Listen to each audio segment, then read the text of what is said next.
चर्चा में चल रहे मणिपुर की शर्मसार घटना, जिससे मणिपुर लगातार चल रहा है, कोहराम मचा हुआ है। यहाँ तक कि नहीं बल्कि सभी प्रदेशों में इस घटना को लेकर अलग अलग चर्चाएं की जा रही है, जिसको लेकर आज फिर हमारी टीम ने समाजवादी पार्टी युवजन सभा के राष्ट्रीय सचिव डॉक्टर राकेश प्रजापति से बातचीत की, जिसमें उन्होंने सरकार को आड़े हाथों लेते हुए कहा कि मणिपुर के मुख्यमंत्री एन वीरेंद्र सिंह को इस्तीफा दे देना चाहिए।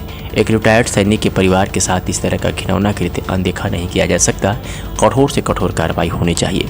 देखिए हमारी खास रिपोर्ट, जिसे हमारे संवाददाता नीलांश राठौर ने कवर की है। मणिपुर प्रकरण को लेकर आज हमारे साथ मौजूद हैं डॉक्टर राकेश प्रजापति जी, जो कि जिला बदायूं की समाजवादी पार्टी के यहाँ बदायूं के नेता हैं। इनसे कुछ बातचीत करेंगे। तो जो 4 मई का जो मणिपुर का प्रकरण है, इस पर आपकी क्या राय है, क्या क्या आपको अब तक जानकारी है?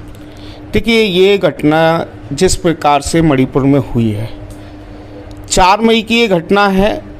4 मई से लेकर के आज 23 जुलाई हो चुका है। 23 जुलाई तक इस घटना को लगभग 77 दिन होने के बाद इस घटना अब जाकर के कहीं ये हाईलाइट हुई है। ये तो घटना 76 दिन बाद हाईलाइट हो गई। अगर वो नग्न जो वीडियो दिखाई गई हैं महिलाओं की, जो वायरल हुई है सोशल मीडिया पर, मेरे ख्याल से अगर वो वायरल नहीं हुई होती तो आज तक भी ये घटना दबी की दबी ही रहती जी। जैसे कि लगभग अगर बात की जाए वायरल वीडियो की, तो 70 दिन तक वीडियो वायरल नहीं हुई तो कोई कार्रवाई नहीं की गई। वायरल होते ही अरेस्टिंग प्रशासन ने शुरू कर दी। इस पर क्या कहेंगे आप? देखिए, वहाँ की राज्यपाल का भी बयान आया है। एक महिला होने के नाते जब से ये नग्न वीडियो वायरल हुई है, मैं काफ़ी महिलाओं को देख चुका हूँ, काफ़ी महिलाओं को सुन चुका हूँ। यहाँ तक कि वहाँ की राज्यपाल ने भी इसको बहुत बुरा कृत्य बताया है। अगर ये वीडियो शायद वायरल नहीं होती तो शायद ही हत्यारोपियों के खिलाफ या इस तरीके के जो लोग हैं इनके खिलाफ कोई कार्रवाई हुई होती। इस तरीके की घटनाएं चाहे वो किसी भी प्रदेश में हो रही हैं, इस तरीके की घटनाओं को देख कर के मन आहत होता है, दुख होता है, और इस तरीके की घटनाओं पर आरोपियों को तुरंत की तुरंत कार्रवाई होनी चाहिए। सजाए मौत से नीचे कोई कार्रवाई इनके लिए नहीं होनी चाहिए। अच्छा, जैसे कि बात की जाए जो 3 महिलाएं हैं, उनमें एक रिटायर्ड सैनिक की बीवी है, इस पर क्या कहेंगे आप? देखिए, उसका भी स्टेटमेंट आ रहा है। वो कह रहा है कि मैंने कारगिल युद्ध में भी उसने भाग लिया था। श्रीलंका कैंप की भी बात की। जी, श्रीलंका कैंप की भी बात की है, कारगिल युद्ध की। देखिए, प्रशासन के आगे सब कुछ। सैनिक को मैं देखता हूँ, कई बार सैनिकों को मैंने देखा है, कई बार कि यहाँ के स्थानीय प्रशासन के सामने सैनिकों की कुछ चलती नहीं है, कभी भी मैंने देखा है। एक बार मैंने भी कई बार घटनाएं होते हुए देखी है कि सैनिक बहुत रिक्वेस्ट कर रहा है प्रशासन से, स्थानीय प्रशासन से, लेकिन उनकी नहीं सुनी जाती है। आप सोचिए, जो सैनिक पूरे देश की सेवा करता है, देश को बचाने का काम करता है, जिसमें देशभक्ति कूट कूट करके भरी होती है, वो अपनी पत्नी को नहीं बचा पा रहा है। इस देश के कानून में इससे बुरी कोई घटना नहीं हो सकती। अच्छा, जैसे कि अगर बात की जाए राजनीति की, तो इस प्रकरण को लेकर क्या राजनीतिक रोटियां भी सेकी जा सकती हैं? किस तरीके की राजनीतिक रोटियां? भाई, क्या इस तरीके की घटनाओं को देश की बड़ी मीडिया आज भी नहीं दिखा रही है? आज भी देश की बड़ी मीडिया ने मणिपुर घटना पर नहीं दिखा रही है। देखिए, एक देश की के साथ इतना बड़ा छलावा करके सीमा हैदर चली आई, पूरी सुरक्षा व्यवस्था पर प्रश्न चिन्ह लगा हुआ है। किस तरीके से वो आ गई, पाकिस्तान से दुबई होते हुए, नेपाल होते हुए आ गई। आज पूरी मीडिया देश की जो है, बड़ी मीडिया जो है, केवल सीमा हैदर को दिखा रही है। और मणिपुर जैसी घटनाओं को अगर हम जैसे लोग या विपक्षी पार्टियों के लोग इसको बात को, मुद्दे को बना रहे हैं, और आप जैसे पत्रकार साथी और जो हमारी छोटी मीडिया है, सोशल मीडिया है, वो अगर इस चीज़ को दिखा रही है तो इसे राजनीति कहेंगे। राजनीति तो भारतीय जनता पार्टी की सरकार कर रही है, वहाँ पर भारतीय जनता पार्टी की सरकार है। आज तक बताइए, देश के प्रधानमंत्री 76-77 दिन हो गए, 76-77 दिन में भी भारत के प्रधानमंत्री ने आज तक मणिपुर पर एक प्रश्न नहीं बोला, कोई भी नहीं किया। मणिपुर इस देश का ही एक हिस्सा है। देश के प्रधानमंत्री विदेश में तो घूम के आ रहे हैं, लेकिन 77-75 दिनों में एक भी दिन मौका नहीं मिला कि देश के प्रधानमंत्री वहां जा सकते। लेकिन अगर बात की जाए जैसे मोदी जी की, तो उन्होंने ट्वीट के माध्यम से कहा है कि हृदय विदारक घटना है ये, इसको देखकर हमें जो पीड़ा हुई, क्या कहेंगे आप? अब पछताए होत का जब चुड़ियां चुंग गई खेत। जी, अब पछताने से क्या होता है? अब बोलने से क्या होता है? अगर मोदी जी वास्तव में इस चीज का संज्ञान पहले ले लेते और वहां के लॉ एंड ऑर्डर को दुरुस्त कर देते तो मेरे ख्याल से इस तरीके की घटना रुक सकती थी। जी, जैसे एक बदायूं में अपने एक महिला हैं जो कि वकील हैं, उनका एक रोते रोते वीडियो वायरल हुआ है जिन्होंने उन महिलाओं को लेकर अपना दुख प्रकट किया है। ऐसी और भी अनेक जगह से बात देखने को मिल रहा है। प्रज्ञा मिश्रा ने रो रो कर अपना जो है बात कही है, इस पर आप क्या कहेंगे? एक महिला के लिए इससे बड़े शर्मसार घटना नहीं हो सकती कि उस महिला को नग्न होकर के घुमाया जा रहा है। मेरी भी कई महिलाओं से इस संबंध में बात हुई। प्रज्ञा मिश्रा का भी वो वीडियो मैंने देखा है, जब वो पत्रकारिता कर रही थी, पूनम पंडित का इंटरव्यू ले रही थी, तब वो रो रही थी। उस महिला जो हमारी बदायूं की साथी हैं, वकील साहिबा हैं, वो उनका भी मैंने वीडियो देखा है, वो रो रही हैं।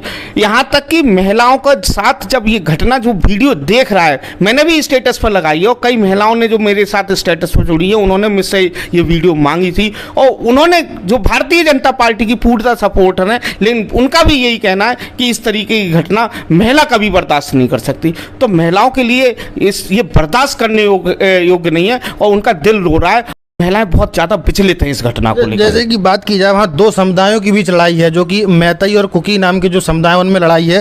तो पहले जो ये समुदाय की जो महिला हैं, इनके समुदाय ने भी हो सकता है उन पर कोई प्रहार किया हो या उनके प्रति कोई बात की हो, जैसे कि वीडियो वायरल होने की बात हुई है जो कि अब झूठी साबित हो रही है, उसका बदला लिया गया है। तो ये क्या मामला है लगभग, क्या कहेंगे आप? वहाँ पर आदिवासी जो कुकी आते हैं वो आदिवासी लोग आते हैं। आदिवासी लोग हमेशा स्वाभिमानी रहे हैं, ये आप देख लीजिए, भारत का इतिहास पढ़िए। आदिवासी लोगों ने कभी भी अपने मान सम्मान से समझौता नहीं किया और वो जंगलों की ओर या पहाड़ों की ओर चले गए। तो वहाँ जो है उच्च जाति और निम्न जाति का ही प्रकरण है। जिस तरीके से अभी देखिए मध्य प्रदेश में पेशाब करने की घटना आई है, आज ही एक आंध्र प्रदेश में पेशाब करने की घटना आई है, थूक चटवाने की घटना सोनभद्र से आई है। न जाने इस देश में कितनी घटनाएं इस उच्च वर्ग और निम्न वर्ग वाली हो रही हैं। ठीक वही वहाँ पर भी यही है कि कुकी चूंकि आदिवासी समुदाय से आते हैं और जो घटना करने वाले लोग हैं वो उच्च जाति से आते हैं। हालांकि इस चीज़ को वहाँ पर अब धर्म से भी जोड़ा जा रहा है, क्योंकि भारत में अब जो भी बातें होती हैं वो धर्म से जोड़ दी जाती हैं। कुकी को जो है ईसाई धर्म से बना दिया जा रहा है। वास्तव में कुकी जो है वहाँ के आदिवासी लोग हैं। जैसे कि अगर बात की जाए सीमा हैदर की, जैसे अभी आप सीमा हैदर का जिक्र किया, तो वो कहा जा रहा है कि उनका प्रेम प्रसंग है, कोई खुफिया एजेंसी नहीं हो सकती या कुछ भी नहीं हो सकता। क्या राय है आपको क्या लगता है इन सबको देखकर? देखिए, प्रेम प्रसंग अपनी जगह है, लेकिन कल को तो फिर पूरा पाकिस्तान उठ करके यहाँ चला आएगा। अगर प्रेम प्रसंग, आजकल सोशल मीडिया का जमाना है, इंस्टाग्राम से कोई चला आएगा, कोई फेसबुक से आ जाएगा। लेकिन अगर वो उन्हें आना था तो जो भारत का प्रोसेस है, वीजा बनवा करके आती, वीजा के माध्यम से देश की सीमा में एंट्री होती। इस तरीके से किसी भी व्यक्ति का देश में घुसना, चार लोगों के साथ देश में घुसना, देश की सुरक्षा के साथ खिलवाड़ है। हालांकि एटीएस अपना काम कर रही है, लेकिन उस पर बिल्कुल भी ढिलाई नहीं देनी चाहिए। प्रेम प्रसंग है, ठीक है, उसकी पूरी तरीके से जांच होनी चाहिए तब जाकर के। लेकिन मैं ये पूछना चाहता हूं देश की मीडिया से कि भाई, देश की मीडिया इस तरीके के सवालों को तो उठा रही है, लेकिन मणिपुर जैसी घटनाओं को नहीं उठाती, शिक्षा पर कोई बात नहीं करती, रोजगार पर कोई बात नहीं करती, व्यापार पर कोई बात नहीं करती, देश के इंफ्रास्ट्रक्चर पर कोई बात नहीं करती। लाइन लगा करके वहां पत्रकार बैठे रहते हैं। जी ना, अब मणिपुर का प्रकरण तो लगातार लगभग सभी चैनल दिखा रहे हैं और सीमा हैदर के बारे में भी लोग सवाल पूछ रहे हैं, मीडिया भी काम कर रही है। क्या कहेंगे आप? देखिए, देश की मीडिया से बस एक निवेदन है कि सच को सच दिखाएं, झूठ पर। जिस तरीके से सीमा हैदर से पहले एक ज्योति मौर्य का भी प्रकरण हुआ था, वही लोग जो ज्योति मौर्य को गलत ठहरा रहे थे, वही लोग सीमा हैदर को अब सच ठहरा रहे हैं।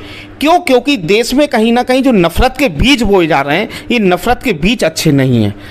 आज सीमा हैदर एक मुस्लिम और वो भी पाकिस्तानी होने के नाते जब देश में आ जाती हैं तो अच्छा कहा जा रहा है, ये प्रश्न चिन्ह है। जी, हम ये कह रहा है, मेरा मानना यह है कि जब तक एटीएस पूरी तरीके से संतुष्ट ना हो जाए सीमा हैदर को गिरफ्तार रखना चाहिए। जब ये लग जाए कि हाँ पूरी तरीके से ये एटीएस और सुरक्षा एजेंसी ये कंफर्म हो जाए कि वो किसी भी तरीके की जासूस नहीं है, आईएसआई से कोई संबंध नहीं है, तब जाकर के उन्हें रिलीफ मिलना चाहिए। जैसे कि बात की गई कि वीडियो वायरल हो रहा है जिसमें महिलाएं इस प्रकरण को देखकर भावुक होकर अपना जो है अपनी बात को रख रही हैं, वहीं वहाँ के जो सैनिक हैं जिनकी जो बीवी थी उनके साथ ये घिनौना कृत्य किया गया, उन्होंने भी भावुक होकर कहा है कि मैं जो है कारगिल में भी मेरा वो रहा, वहाँ मेरी ड्यूटी रही और श्रीलंका कैंप में भी मेरी ड्यूटी रही और आज मैं अपने परिवार को ही नहीं बचा पाया। तो इस पर आप क्या कहेंगे, इस भावुकता को आप क्या कहेंगे? देखिए, भारत हमेशा एक सांस्कृतिक देश रहा है और जितना इमोशंस भारत के अंदर हैं क्योंकि अपने यहाँ भारत में शादी को भी 7 जन्मों का बंधन माना जाता है। पाश्चात्य संस्कृति और भारतीय संस्कृति में यही अंतर रहा है। तो भारत में जो लोग हैं वो भावों से जुड़े हुए होते हैं, इसीलिए भारत की जो महिलाएं हैं, भारत के जो लोग हैं वो भावनात्मक रूप से उससे जुड़े हुए हैं और कहीं ना कहीं जो है इस देश की महिलाओं की भावनाएं इस पूरे प्रकरण से आहत हुई हैं। क्योंकि मैंने पहले भी कहा कि महिलाएं सब कुछ बर्दाश्त कर सकती हैं लेकिन अपनी अस्मिता से समझौता बर्दाश्त नहीं कर सकती और आज देश मणिपुर की घटना से भारत की महिलाओं की आस और अस्मिता को ठेस पहुंची है। तो अभी मणिपुर के प्रकरण को लेकर आपने डॉक्टर राकेश प्रजापति की बातें सुनी, सभी उन्होंने हर तरह की अपनी जो है बात कही। तो बाकी हम और बात करेंगे, जो यहाँ के जो लोग हैं इनसे बातचीत करेंगे और आप सभी दर्शकों को दिखाएंगे।